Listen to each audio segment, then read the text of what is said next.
Hola mi amigos, welcome again hapa katika Shefas TV, na hapa ni Polyside ya mtaani hapa Kenya, na vitu mob zimekuwa zikihappen hapa Kenya. But before niendelee, I just want to tell you, please subscribe, share, waambie msee ili subscribe, tell another friend, tell a friend to tell a friend. No, si forget manze ku comment or pia ku like manze, don't forget to do that.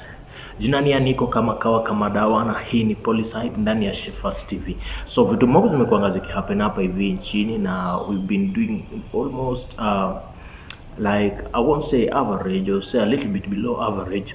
And last week we saw the president in parliament, but I don't really want to speak about that because tuliona vitu mob zenye alisema na promises zenye aliweza kumake and so on and so forth. But one thing that I want to talk about is the fact of the by-elections. Tumeona by-elections zenye zimehappen this week hapa hivi nchini, and from the onset of the campaigns things never looked very well. Actually, we saw the former deputy president akicamp in Meru saying that he will make sure that his candidate Karis amepita, and also we saw the current deputy president Mr. Kindiki also being there, and he also pitched his camp there, akasema ati yeye hatoki pale mpaka candidate wake Karis apite, na not Karis, his candidate wa UDA apite. Na ilikuwa fun kwa sababu these guys were there, and this Mr. Soprano alikuwa on the ground, and the most fun thing is that huyu deputy president, the former deputy president Rigathi Gachagua, alikuwa anatembea house to house akijaribu ku votes for his candidate. Now things imekuwa bad. We also have by-elections kule in the western areas, and pia huko things were not so good. We had by-election in Coast, and I just want to look at the aftermaths of these elections, or maybe during the elections vile zilikuwa zinakuwa conducted, kwa sababu vitu mob zilikuwa ziki happen pale manze. Tumeona watu wamepigwa, wengine wamepigana, and I think there are some who are even dead, and even some of the leaders wamepigwa. And so this kind of things zimekuwa ziki happen, but this is just a by-election and it happens just few days, but imeleta tension. The question is, do you think that this is just like a sample, or like a prenup of what is coming in the year 2027 during the general elections? If this is just a by-election, because most of the time kwa by-elections hatuonangi this kind of violence. Kwa by-election manze tunaonanga vitu ziko fiti, watu wanafanya vitu vizuri, and we have seen many by-elections, but the current one kumekuwa na a lot of tensions. Na pia I think the opposition pia inajaribu ku make a point that we are strong, na tuko na strongholds. If at all in all these places zenye kuna by-elections the opposition iweze kuwin more seats, it will be an alarm for the president and even his government that in 2027 itakuwa hard kwake, because is by-election, as I have said, it's just a prenup of what is coming in the year 2027. Na tumekuwa tukiona elections zikikuwa rigged, during election after zimekuwa rigged. Mostly in the past elections zimekuwa rigged na watu wamekuwa wakiriot on the basis of tribal lines, you understand. But now Mzee Baba is gone, and Mzee Baba is not in the field anymore, and the thing that is happening right now is that most of the young people also are anti-government, the Gen Zs and all that. So if at all there will be chaos in the year 2027, it will no longer be that on a tribal line. I'm not saying that tribalism imekufa, no, because tribalism is sometimes something, is a demon yenye tunafaa ku deal with from the core. What I'm saying is that unity yenye ita happen in the year 2027, if at all kutakuwa na unity in the opposition na watakuwa na many candidates wenye watagawanya their votes, kitu ita happen is that if at all the president will be able atakuwa defeated, na akikuwa defeated aweze kurig ama kuiba votes, chenye ita happen is that wase watajitokeza in numbers to riot or to demonstrate, like tumeona what happened in Tanzania. Na January pia tuko na elections Uganda, and tuna expect things of the sort kama kawa kwa Mzee Museveni. So number 7 pia ako pale, na pia yeye anasema next bado he wants to be the president of Uganda, and I heard him say sometime back that this will be his last term. He always says so. But as the other time niliwaambia, kuna the oldest president in the world ni president wa Cameroon ambaye ako na 92 years. So Africa we don't mind. Let's come back hapa hivi nchini because hii ni siasa za mtaani ya. So pale hivyo Meru vitu mambo zili happen, kuna watu wamepigwa, kuna watu wamepigana, kuna watu wameumia. Also in western by elections the same things will happen. Pia coast pia kumekuwa na such kind of things, and what is happening during the election, hizi ni vitu zenye I think zinafaa kuwa past. Na kama hii tension ina happen vile nimesema during the just by elections, what will happen during the main elections? Because if at all kutakuwa na uwizi wa kura during the main general elections, then things will be worse. Vitu zitakuwa worse. I'm not saying that people will fight on tribal lines. No, because during this current by-elections, wase tu wanaprovia government that we don't want you, Mr. President, we don't want your government, we don't want to do anything to do with you. Na watu wenye wameumia, I just want to tell them sorry, but never engage in violence, especially during these elections, because watu wakupigangi kwa sababu they wanted to beat you. You are being beaten kwa sababu ya that tension yenye iko. So hiyo tension inafanya msana ana react faster on you, yeah, before hata ujue. So the moment umejaribu kuleta chaos utachangamkiwa vibaya. So this by elections zinaonyesha strength ya the opposition, yeah, and if the opposition itakuwa imeweza kurap in all the places zi win, the government will have a little say, especially in Meru, because Meru ni ground ya the deputy president Mr. Kithure Kindiki, yeah, Professor Kithure Kindiki, Mr. Soprano mwenyewe, that's his homestead, the only place yake, na ameshinda kwa ground. Alikuwa anasema ata make sure candidate wake ameshinda. Pia like also in the coast pia the opposition must take a place. Now even in the western, in every single place the opposition inajaribu kusema we are strong. Na wakiendelea kusema hivi they are strong, I want to believe that the government is taking note. Government is taking note of what is happening. The problem with this government is that maybe our only their mistakes, because what I was able to see is that the president is still making promises. Yeah, the president bado ana make two promises hapa hivi, anatembea hapa kule akimake promises. In parliament alikuwa anasema vitu ameachieve so far, na huko Ukambani pia kuna time alienda akasema make promise ya barabara, wakatengeneza monument, and Kalonzo alikuwa pale usiku alikuwa anasema hii ndio monument yenye inajengwa. Saa hizi kunafaa kuwa na barabara inaendelea, but there's no road ambayo inaendelea, and vitu mob tu zenye amesema zenye hajatimiza. You understand? So that thing, government should come to a place yenye wana notice that our promises zenye hatufanyi zinamekwa, say wana give up on us, because at least kama angenyamaza tu na afanye tu kitu yenye sisi tutaona tuseme amaze, the president is working, he is truly working. Apart from making promises, apart from saying this and that, he just keeps quiet. Kibaki alifanya kazi because alikuwa amekeep quiet. Hakukuwa anabonga sana, kubanja sana pia inafanya wase wanakuona tu like a normal person. A leader should not be talking too much. That's why you have people who can talk on your behalf. Akona watu kama Duale, the talkative guy, anaweza bonga. Akona PA wake anaweza banja bila anataka. Akona wase wengi sana, akona Murkomen, okay? Coming to that pia hapa hivi tukiacha kwanza tukipozu kwa hiyo maneno ya politics ya by elections, tuende kwa issues za securities. The MPs, some of the MPs ambayo tunawajua sitawataja, wamekuwa wakinyang'anywa security, na pia kuna mwingine pia senator pia nilisikia amenyang'anywa security. But why? Kwa nini wanyang'anywa security? Is it because me huona that ukinyang'anywa security is a risk on you, kwa sababu ukinyang'anywa security, number one, that means we have a target on you. It's like a threat. Yeah, tuko na target kwako wewe, so stop behaving vile una behave, yeah.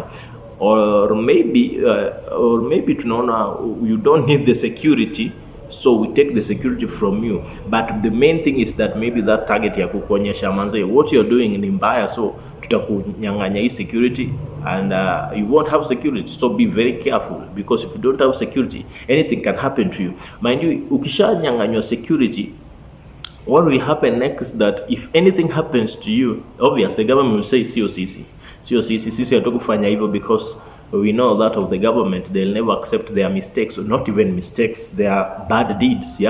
They'll never accept that. So if anything happens to you and you die or you get injured, what will happen is that the government will die, because the people who will kill you will not have been in uniform. Hawatakuwa nasema sisi ni Waruto, hawatakuwa na anything ya kuonyesha where they come from.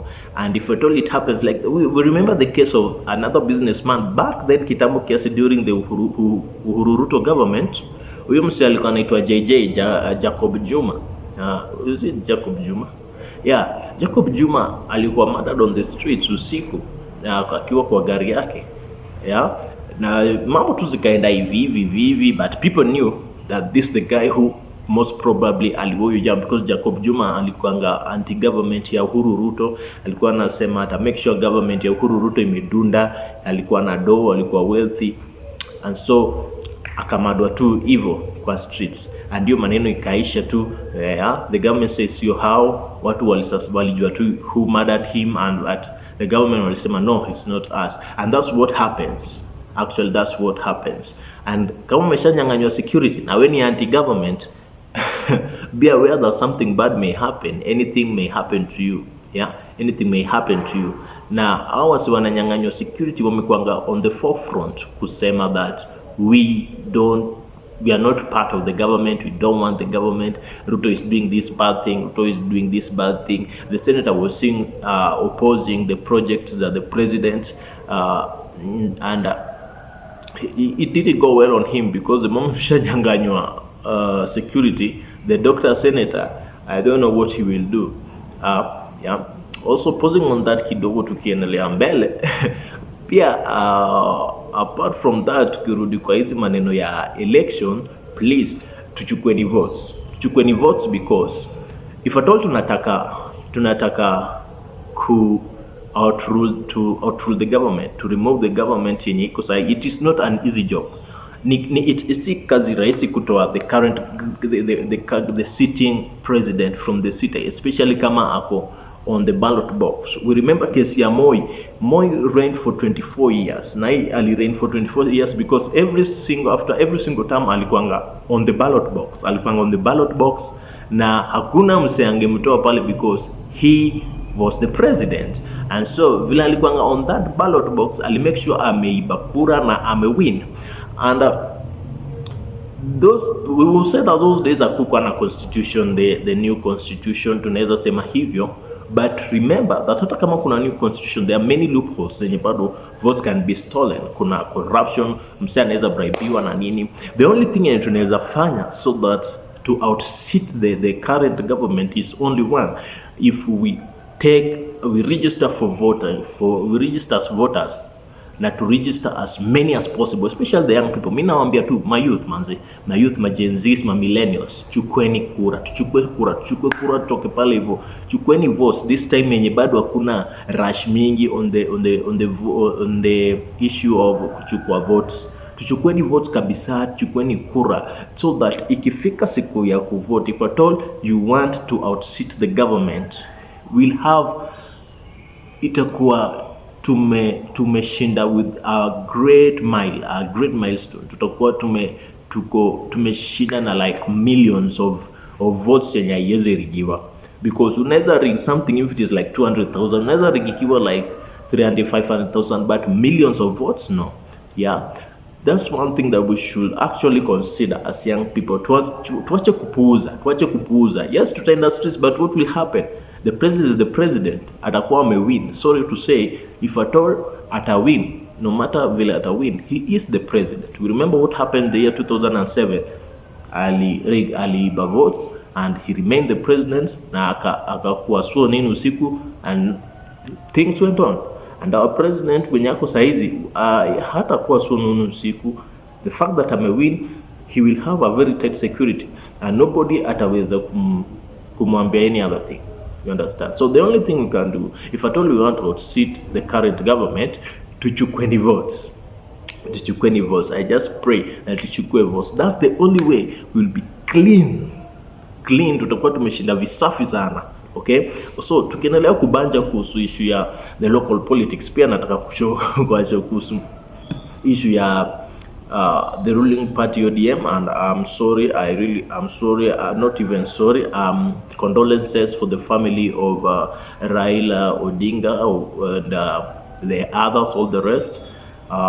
They lost their sister, Achieng Odinga, and also it has been said that maybe Oburu Odinga is sick. And coming to that, I just want to say, may God help the family. You see, they always say that crisis happens to repeat itself. Yeah, when it visits somewhere, especially they say when death visited somewhere, he made sure that he left with a great bunch of harvest. So we just pray for the family, actually, and we continue praying for them that God may give them comfort and strengthen them. And yeah, that's my prayer for that family. I know the death of Raila actually left a big gap and great pain. You see, even the fact that they are looking strong, I tell you, someone like that in a family akipass inakuanga difficult. And also now they lost their sister, Achieng Odinga, and Oburu, I hear he's sick. Coming to sickness, also Jeff Koinange pia, I hear he's sickly. Please get well, Mr. Jeff Koinange, and all the other people who are sick pia, to now wish quicker health. Talking about that family, ODM is just there, and people are still now. I hear that Oburu Odinga was confirmed as the party leader, but pia hiyo ni mistake, kwa sababu kwangu mimi chenaweza sema about these people, Oburu Odinga being the party leader wa party ODM, he's old, and I believe there are young people pale hivyo ODM, and I see mtu kama Sifuna is so much vibrant about ODM, hatoki ODM, and is vibrant politically, na anasema the right thing, na he has that say. I believe people like that, people like Babu, people like Simbarati, we have so many younger generation wenye wanaweza lead ODM vizuri, you understand. And I know if they are elected or put in place as party leaders, kutakuwa na maish hapa pale, kutakuwa na marangles that no, we don't want this guy, is too young also. But what I can say is that manze, let us give young people chance. Let us try to give the young people opportunity ya kulead. ODM imetoka far, na saizi tunataka msee mwenye akichukua this seat ya party leader ata move na ODM successfully to many years to come. Unaona, and mi naona mtu kama the party secretary general wa party ya ODM, Mr. Sifuna, is a great man. Simbarat is also a great man. We also have Babu, pia he's a great man. These are people wenye wana spearhead politics, just ile mana ya Raila Amolo Odinga, without fear ya the government, without compromise. I actually, mimi nikiambiwa ni propose mse for the party leadership wa ODM, mimi nitasema chukweni Sifuna, kwa sababu Sifuna man is just rampant, he fears nobody, he stands on his ground, anatetea wananchi, and that's what Raila used to do. Unaona, that's what Raila used to do. The other person pia anaweza propose is maybe Babu Owino, yeah, and even the fact that kumekuwa na ma issues na yeye hapa na the party, he's still member of that party, na amekuwa member of that party na ajai toka, and he has been pro ODM since the onset of his political career. And that's what mimi naweza sema, those two guys and hata Simbarati, I'm not saying that the older people are not good enough, yeah, I'm just saying that let the older people usher in the younger people, you understand. They are not too young, but that just usher them in, yeah. If somebody is still 40s and 30s in politics, he is a young person, yeah, and so usher them in, try them, pull them in those party leadership positions. Young people can do great, okay, and I believe and I know that it can happen greatly. So with this said, I just want to wish us all the best during these festive seasons, and those people who are voting, those people who have experienced death during the by-election, all of them, nawaambia tu poleni sana, condolences. And let us always pray that God aside our nation and give our president wisdom and knowledge. Ciao.